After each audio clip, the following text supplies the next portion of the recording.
The Radioactive Broadcasting Company presents the Medical Cannabis Hour with your host, Dr. Alan Frankel. Hi, everybody. This is our second week on the air. In our first section this morning, I'd like to talk about strains and ingestion options. I was going to be talking about whole plant cannabis medicine, but after getting some emails, and I think a lot of people want me to start a little bit more basic. So what's a strain of cannabis? Well, just like there are different types of people around the world, and it depends upon where they came from originally, and they've evolved into, again, assuming you believe in evolution, which is funny. More people in this country, 54%, are in favor of cannabis legalization, but only 47% believe in evolution. I'd like to meet the people in between there. Anyway, 3 strains of cannabis have evolved over tens and tens and tens of thousands of years. Sativas, indicas, and the third, another tongue twister, ruderalis, or autoflowering.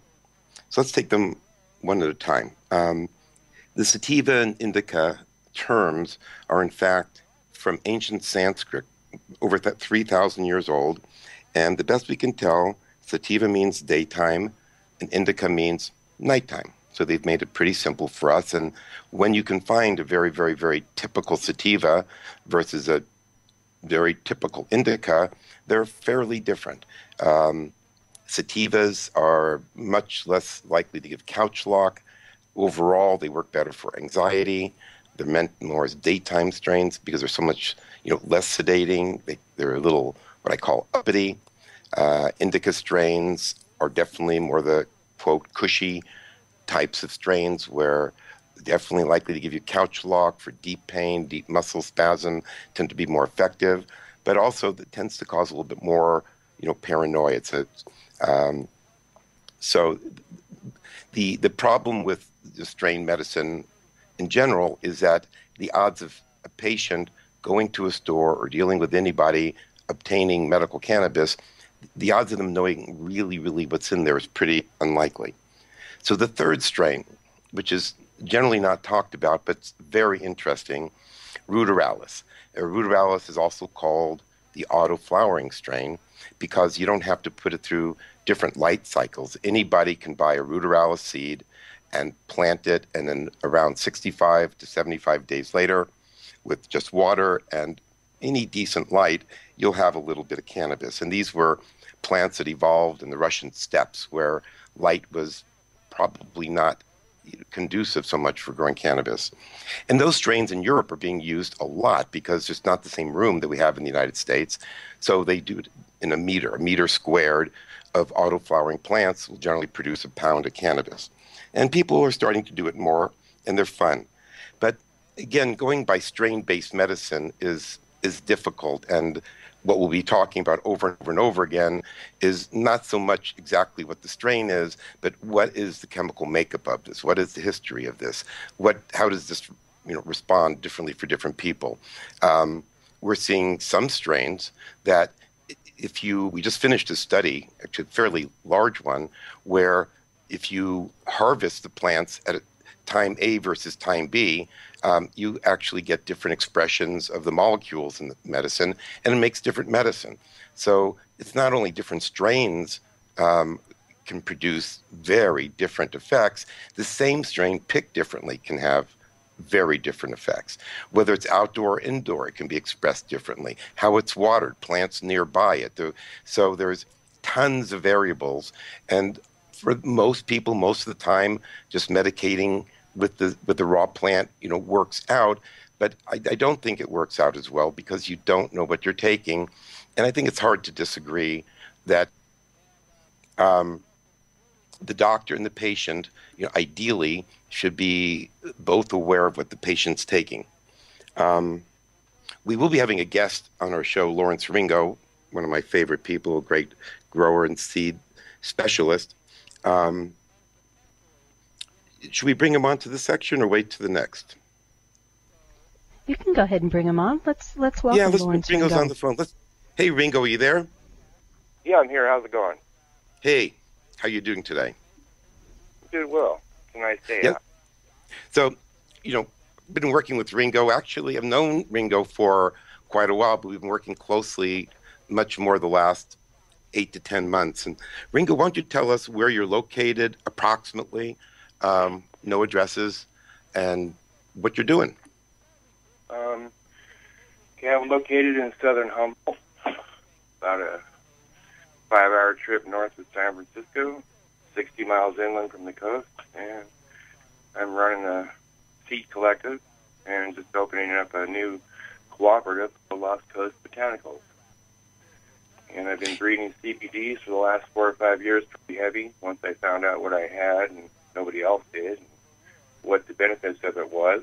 And I started giving it to people and watching the benefits firsthand, and totally amazed, and got a fervor up my booty and started breeding the heck out of it. So just for our listeners, again, CBD, since it's only our second show, is cannabidiol.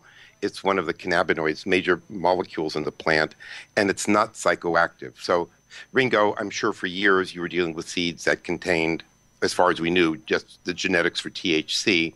What are you seeing differently, with your patients in the collective using CBD-rich medications compared to the old, quote, the old days? Of course, the really old days were all CBD, but yeah, we probably had a lot of CBD in our herb then and didn't even realize it. Nobody had a way to test it, So now we're lucky we have ways to test it. It's been really awesome. So could you tell us an experience or two with the patients in your collective that may have used THC or smoked or edible or whatever in the past, but now you've introduced them to CBD, and what kind of stories do you hear? A lot of anxiety relief. People who were on high THC herb were all paranoid when they got, too high. CBD alleviated that. When you started introducing CBD, it got rid of a lot of the couch lock, gives you a little energy. I see a lot of children and a lot of senior citizens using it because it doesn't give them the psychoactive effect that THC does. And that's been a really awesome thing for the herb, because it's supposed to be this really bad herb, but I'm seeing such excellent results, from people. People we do oil and we give them oil, and CBD oil actually helps them way better than, pure THC oil as far as anxiety, post-traumatic stress syndrome, epilepsy, curing, almost completely knocking out the grand seizure mall attacks, unbelievable stuff. Kids, autism, being able to center and have a discussion with the parents for the first time in their life, kind of stuff like that. Have you seen, because I know and we'll be talking about this in detail in another show, but any experience with any cancer patients? Yeah, mixed results. Different kinds of cancers, breast cancers, those kind of things like CBDs, definitely. The CBDs don't like them, actually. They kill them pretty well. So different kinds of cancers take different kinds of CBD THC ratios that I've noticed. I've given people, a couple of different patients, high CBD oil and watched the cancer tumors exacerbate in it because it was way too strong. It was just pure CBD. On the other hand, I've seen pure THC do the same thing on certain cancers, but I've seen it kill a lot more cancers than CBD, period. The mixture of both of them is excellent. There's the whole plant therapy is what I've seen has been the best. The last couple of years we've been doing the whole plant, and it's been amazing. Well, Ringo, you and I have done various projects together, and my experience is that I think maybe a year or so ago when the Hylas marijuana story came out of Israel, and I remember some people were kind of yelling at me over forums that I was anti-cannabis because I was pro-dosing CBD-rich medications.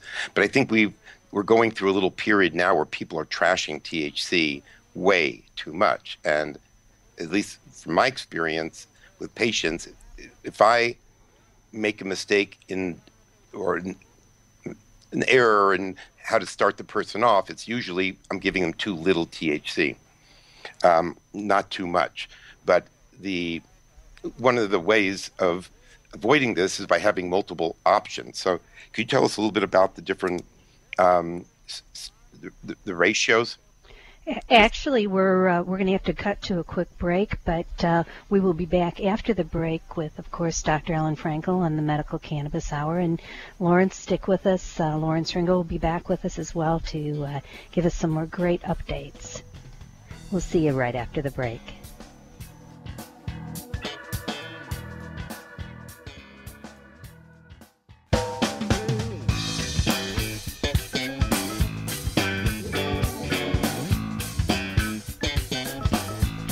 And we're back with the Medical Cannabis Hour with Dr. Alan Frankel. And to talk to Dr. Frankel, you can call in at 877-711-5211. And now here's Dr. Frankel. Hi, welcome back to the Medical Cannabis Hour with me. I believe we have Lawrence Ringo from the first section who's been kind enough to wait for us, and I believe we have a caller on the line. Hello? Caller? Hello? Yes. Hi, Dr. Frankel. This is Elise. Hi, Elise. I'm one of your patients. How are you doing today?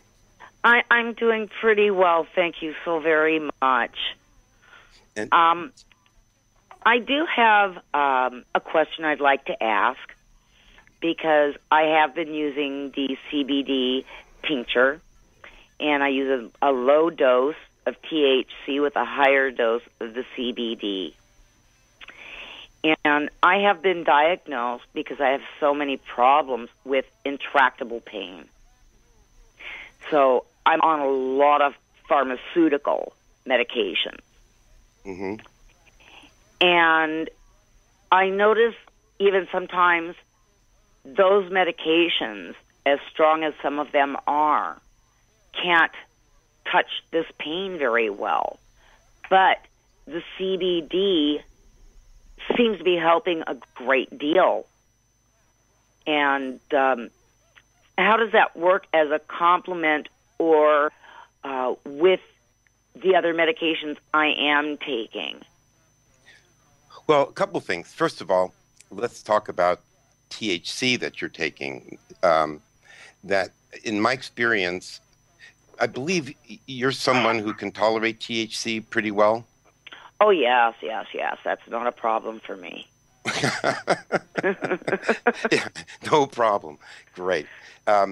For pain, and what is the underlying cause of your pain? Well, I was in a horrific car accident 40 years ago.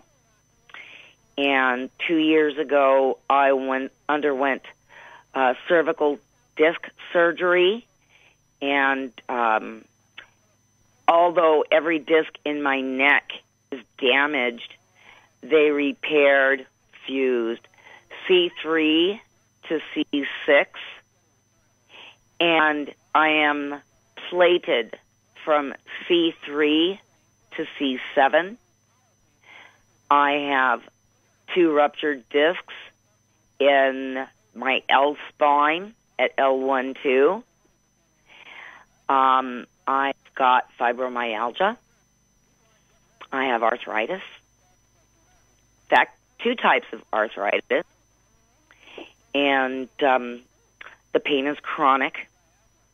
I have a lot of nerve damage, tons of nerve damage. I've lost most of my fine motor skills. And I have spasms throughout my body. If I'm overtired or the weather's changing, my leg will jerk. It's just I just have a bunch of stuff wrong. That's from all bad. Nerve irritation, I presume? Nerve root irritation? Well, it's because my spinal cord had been compressed for so many years. Because it took 38 years for my cervical spine to deteriorate to the point where nerves were being pinched. and for such a long time that I was well on my way to paralysis. In fact, had I not had my surgery on my neck, the 3 doctors I consulted about it all told me that if I was to fall, if I was to be in a car accident, if somebody was just to even bump into me and knock me down, that I would probably wind up as a quadriplegic. Mm. So at this point, I'm not running that risk.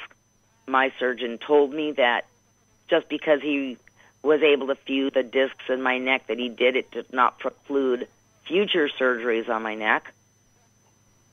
And the nerve damage is just there. It's permanent.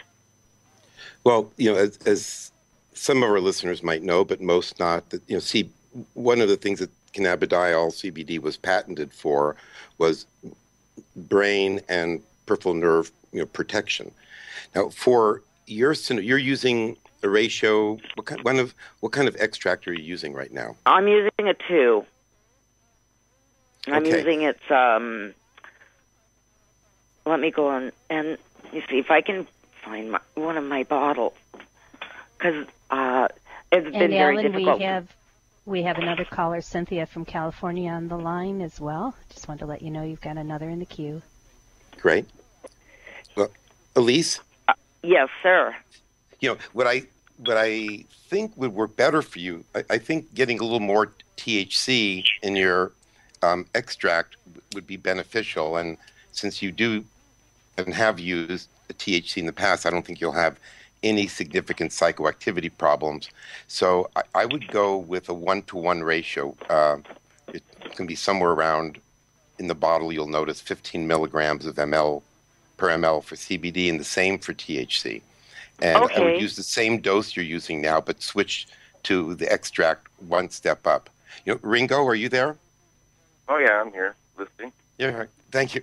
So if you were going to give her a plant that she'd be able to grow and make extract out of, if for a 1-to-1, what type of plants would you recommend? Oh, say that again? I was just distracted for that second. Okay. Girlfriend's leaving the word. Our caller on the phone is dealing with really severe pain from multiple levels, multiple spinal levels. For her pain, I would suggest, since she's THC tolerant, a 1-to-1 ratio. Are you growing strains that have that ratio? Yes, sure am. I got a Cannatonic 6, which is a 12% THC and 12% CBD. That's really awesome. Yeah, that's a really It good type. I'm trying to create a 15 to 15 right now, which would be really solid. I have a 12%, 13%, 15% CBDs, and 20% THCs, 25% THCs. I would definitely say Swiss Gold would be, or the Swiss Zoo would be a good one, because I've had some good ratios, 2-to-1 of that, of CBD to THC. The Cannatonic 6 is probably your most likely candidate. Is the highest ratio, 1-to-1, that I have right now. And just let me tell the folks out there that one of the programs that Ringo and I have been part of is helping patients who can't afford to get enough of the extracts for their illnesses, that they can actually get plants and grow them and exchange them with the various collectives that are participating in this. And that's one of the projects Ringo and I have been working on for a number of months, is trying to share as open source as possible. Share the herb. It's not ours. It's everybody's. Yep. And Alan, let's go ahead and move to Cynthia from California. Yeah. Hello, caller. Hello. Yes. Hi. Is this Dr. Frankel? This is Dr. Frankel, and this is Cynthia from California. I don't wish to use my last name. That's okay. So, Cynthia, Thank you. do you have a question today? Well, yes, it's kind of a generalized question. I've been for years going through various different aches and pains with my stomach and my back, but more than anything, a real high level of anxiety. Sometimes I can't even get out of my bathroom in the morning. I'm so anxious. And I've been on antidepressants, and they just have horrible side effects. They seem to make me sometimes sick to my stomach, sometimes dizzy. So I spoke to my internist about marijuana, and they just went crazy. They didn't have any knowledge of it. It was dangerous, et cetera, et cetera. And I know that's not true. And I was wondering if you could help me to understand a little bit about marijuana medicine. Sure. I think, for yourself, do you have much in the way of pain issues, or is it more the anxiety? It's mostly the anxiety that's getting me, I think. I think the pain would lessen if I had less anxiety. Okay. I'm sure that's true. So we're coming to the end of the segment, but let me try to give that a real quick answer. For patients that have more anxiety than pain, they want an extract that has mostly CBD. The more pain there is, statistically, the more THC people are going to want. But for you, I think starting out with something that's mostly CBD would be the best, and then gradually work yourself up towards a number 3 or number 5, a 2-to-1 or 1-to-1 extract. I see. And you can call, to get more information about this, you can go to patientinformationcenter.com, and there's very friendly people there that will help you out and give you more information about that. And we'll be back right after the break with the Medical Cannabis Hour with Dr. Alan Frankel.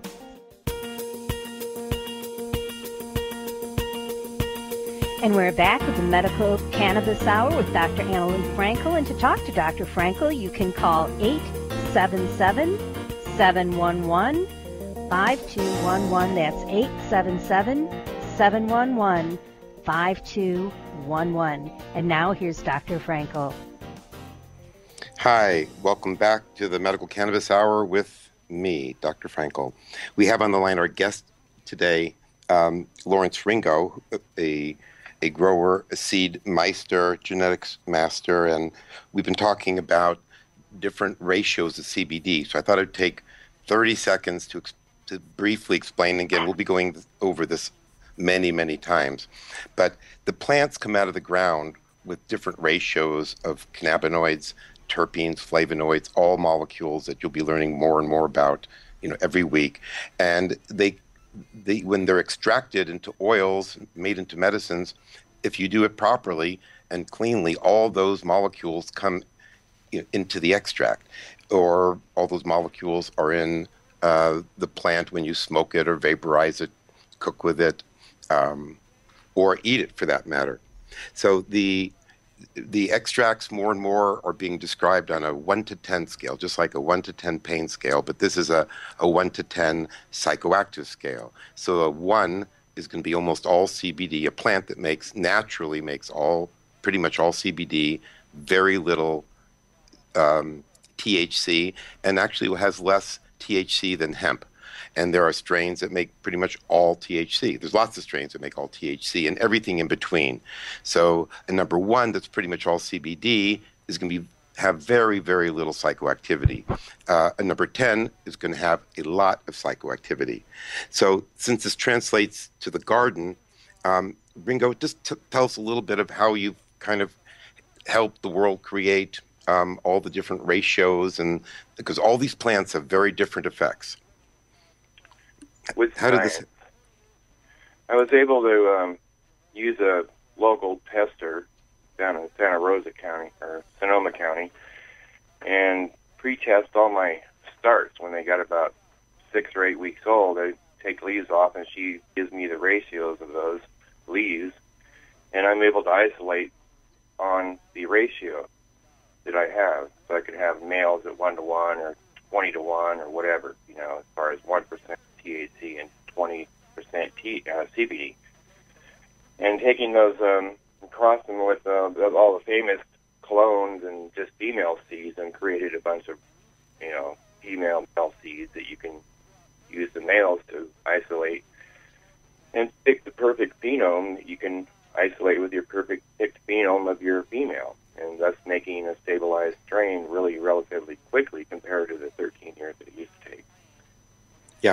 Well, I think one of the differences in creating seeds now versus, and please correct me if I'm wrong, this is not my area of expertise, is that before or still when people are breeding, it's usually for something that's more subjective. It's a flavor, a scent, a look, how stony you get. And so everything was based upon subjectivity, and I think that was much harder to do that type of breeding, I would imagine. But when you can get numbers on your CBD percent and remove plants that are not helpful and keep going with the ones that are, I think it's got to be a completely different way of breeding. Yeah, when you can see the ratios in your pre-test results, and then when you actually finish the flower out and have that tested, and your ratios are usually 10 to 15% higher, depending on the grower. But they're pretty close. I mean, in my experience, yeah. as you're saying, that you can predict from several weeks of growth what the flower actually will be is with regard to ratios. I mean, the total amount of cannabinoids is related to a million different factors. Right. And you do a lot outdoor of it's in the breeding. Sorry. What's that? Sorry, I said a lot of it's in the breeding too. You know what you're going after. We used to just do it by smell and taste and the way it looked and performed, how quick it was. You add that on top of not wanting to be couch locked anymore, and then that's where everything turned into magic. You know?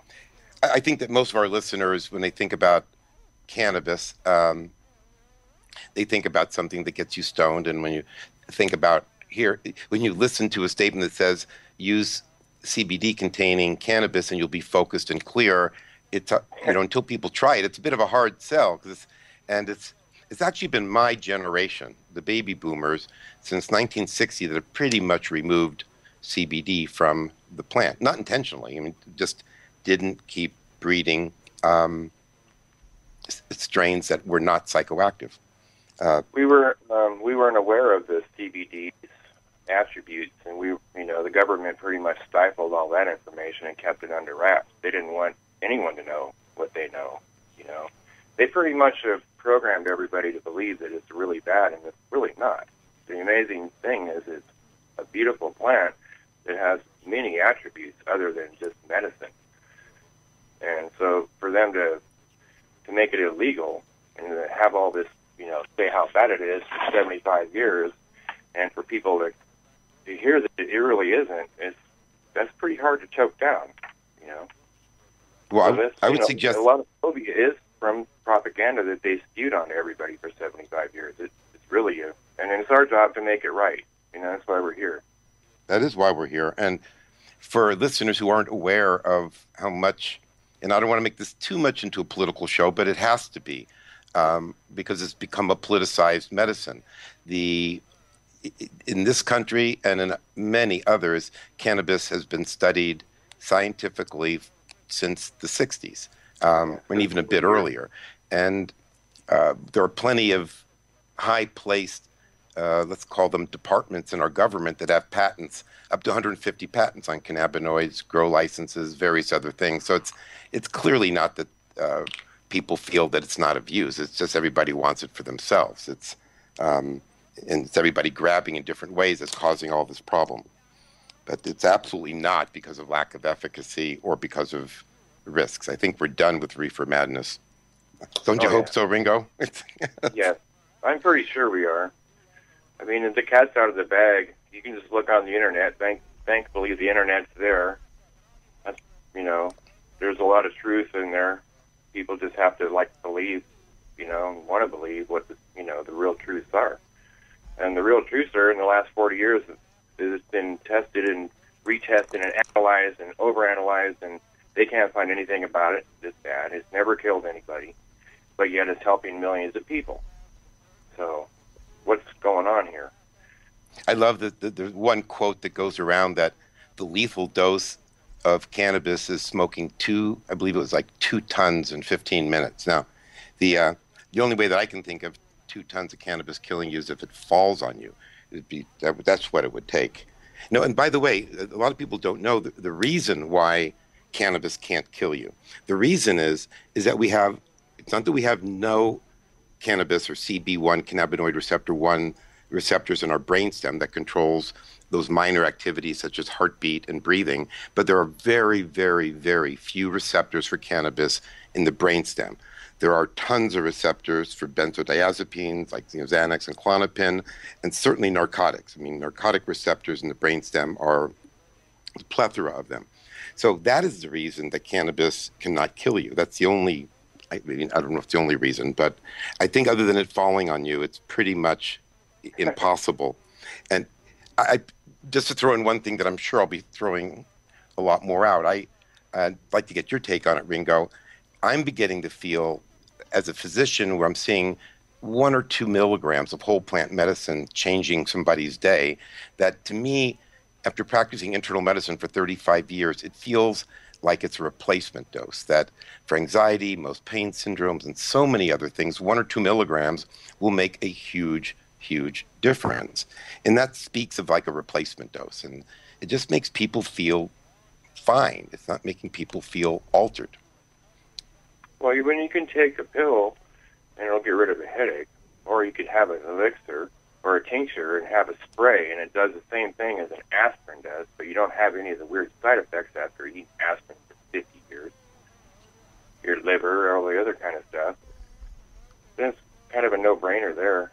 Holistic medicine is really, really valid, and people should look at it. And Western medicine is kind of messed up because they forgot to heal people on that thing. It's all about capitalism.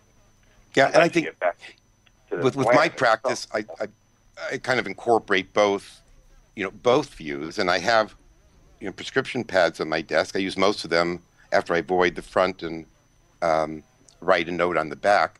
But for sure, patients should be tried on the safest, simplest medicine first. I mean, that's hard to argue with. And so do I think cannabis is necessarily for every single person? No. Although I think probably CBD will be for everybody as a nutritional supplement. But cannabis medicine, in any reasonable situation, should be tried first. I'd like to hear an argument about against trying something that's non-addictive. It's not habit forming. It's safe. It's becoming predictable now that it's dosed, and that's something we'll be talking more and more about it. And we're coming to the end of our third section, and we look forward to our fourth with you in a moment. And we will be back with the Medical Cannabis Hour with Dr. Alan Frankel right after the break. Do call in at 8. And we are back with the Medical Cannabis Hour with Dr. Alan Frankel. To talk to Dr. Frankel, you can call 877-711-5211. And now here's Dr. Alan. All right. Wow, the show's going fast today, it seems. It's our fourth and final segment. Lawrence Ringo, or as I call him and many, Ringo, is still with us. And thanks so much for hanging in the show today. We've been talking a little bit about, and again, we will be talking more and more and more about it, ratios and of the CBD and THC, and Ringo certainly is one of the experts around in it. Ringo, why don't you just tell us how you view the different psychoactivities and the scales and the ratios from a grower's perspective? From a grower's perspective, huh? From your perspective. The ratios were important because the amount of THC to CBD had to be there had to be differences of getting high and not getting high, having the same benefits that you would get without getting high. And so the CBDs were a way to give people the benefit without getting the psychoactivity. And so we started creating a 1-to-1, which is a 1% to 1% or a 20% to a 20% CBD to THC. We got a 2-to-1, which is 2%. I mean, two molecules to 1 molecule THC to CBD. 3-to-1, 4-to-1, all the way to 24-to-1. And we're working on higher ratios than that. The higher the ratio of CBD to THC, the less psychoactivity, and the benefits of it are amazing. There's anti-inflammatory, rheumatoid arthritis, all these really cool things that we spend lots of money on as humans to relieve pain, that we could just, rub some of that on our skin topically. And, you don't even have to ingest it anymore. That's the cool thing. And the ratios, I've been working on all these different ratios for different reasons because certain ratios work better for certain ailments. And I've been seeing it, so I've created, I got 9 different strains now that are solid that I'm working on with more CBD than THC. But at the same time, there's definitely THC in it. I have some strains, a couple, that have 0.5% THC in it and 16 to 18% CBD in it. And those are very good medical strains. They also have CBG. There's all kinds of cannabinoid molecules that are coming out now that there's more than just CBD and THC and, CBNs and stuff like, those molecules that are identified. CBNs have a great medical value to them, too, as a narcotic to help people sleep, relieve insomnia, all kinds of good things. The plant is not evil. It's a wonderful plant, and the more we study it as humans, the more we see that we do have a symbiotic relationship, and that is an absolute dietary supplement that's been stripped away from us for 75 years, creating all kinds of diseases that we have right now in the world. If we had that in our cannabinoid system, we wouldn't be as sick as we are now as a human. One cannabinoid in particular that a lot of us have been searching for in substantial percentages in the plant is THCV, V as in Victor. Correct. And Ringo, I don't think I've caught you up on this. I got a firm commitment for a strain that's 8% THCV and 4% THC by the end of the summer. A lot of testing is going on with the strain, and this is what's happening in the industry. People are bartering strains and sharing them, and it's now not everybody is doing that, and there are a lot of commercial enterprises or a lot of people making hemp-based medicine out there that has turned instantly to cash commercial, and technically none of that's legal either. So Bingo, what do you think? Do you have any opinions on, quote, hemp-based medicine versus whole plant cannabis medicine? There's definitely therapeutic value to it. I would do some more testing on it. I see a lot of value in it. I see hemp is doesn't have any THC. It has very small amounts of THC in it. And very little terpenes. Very, very little terpenes. Yeah, and I see terpenes, and there's another, molecule of the cannabinoid that you just go, wow. Smelling that in this pure form was an opener of many different channels in my head. And when I smelled it condensed like it was, I was completely flabbergasted. I have never seen it. And that's probably half the smell, the euphoria you get just from inhaling it, going up and squeezing the buds and smelling that. It's like, wow. I kind of get a buzz at that time of the year just from doing that. Well, terpenes, I wonder if I could ask everybody listening, hopefully there's more than 12 of you, that I think all 12 of you have taken a lemon on a number of occasions, and you've seen other people do it. It never seems odd to us that we take a lemon, and there's not many things we do this with, and we put it to our nose, and we inhale deeply, and then not unusually we'll repeat it, and we just feel good. So why is that? It's because limonene in citrus fruits, all the terpenes are everywhere in nature, and limonene stimulates the CB1 receptor, one of our cannabinoid receptors in our brain, and actually makes us a tiny, tiny, tiny bit happier. And the limonene in cleaning fluids because it's a great cleaning thing, but we all love that lemon smell. Everybody loves the lemon smell, and that's why. Terpenes are powerful, powerful molecules. Actually, I can't remember the name of the plant in South America that has a terpene in it that when the plant is traumatized, for example, bitten by an herbivore, anytime you shake up any plant, whether it's a rose or carnation or cannabis, more of the terpenes are released and the scent is more intense. Well, when this terpene is released, when the plant is being threatened, it attracts carnivores. And the carnivore theoretically comes and eats the herbivore, and saves the plant. And the first time I read that, I thought, wow. I mean, we must be missing, when we talk about nonverbal communication between people, we're talking about bending over the table, eye contact, and these few things that we look at. There must be thousands or millions of chemicals flying back and forth, and chemistry is much more complicated than just related to sexuality. I mean, I think that's in part why we like people immediately or why we don't like people. All these messages we get are probably, if plants can do it, I would hope we're doing it, and I'm sure we are. And these terpenes, I mean, I've taken personally beta-caryophyllene, which is a terpene that you can buy from Amazon or anywhere else, and it's psychoactive. You take a drop of that, put it underneath your tongue, make sure it's food grade, and you will get high.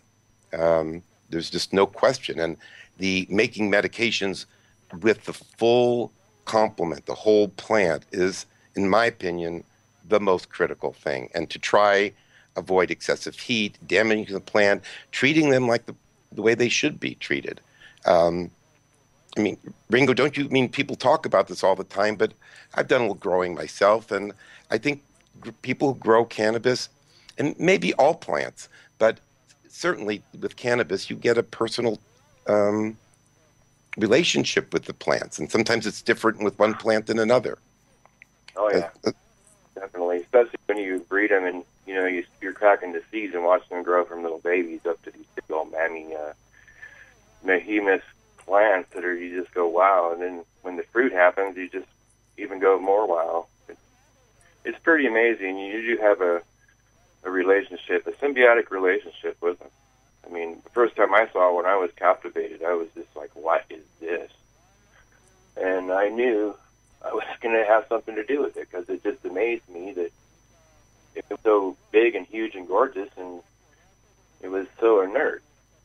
It wasn't, it wasn't harmful. That's what blew me away, the whole thing about it, was like, wow, this doesn't even hurt you, and how come it's so bad? For 30 years. That's unreal. So, yeah, well, I have this relationship with the plant from day one till I smoke them. I know when I've grown my few plants here and there, you developed a personal relationship, and since I've been a pretty new grower, and also I'm a physician, when one of my plants gets sick, I mean, it really is emotional. So, today we've covered strains in the beginning of the show. We'll talk more about the autoflowers and sativas and indicas. We started covering more on cannabidiol, CBD, ratios of CBD and THC, the plethora, or it's called the entourage effect, of the 500 molecules that make up the plant. And each show will try learn more and more and more about the different molecules, the ratios, how they can work for you, and how the cannabis plant can be medicinal, can be recreational, and I can't be the one to decide what's in somebody else's head. It's up to everybody else to derive their benefit, but most people do. I hope you enjoyed our second show. I did, and it went by very, very fast, and look forward to talking next week. And thanks to our guest, Ringo. Thanks, Ringo.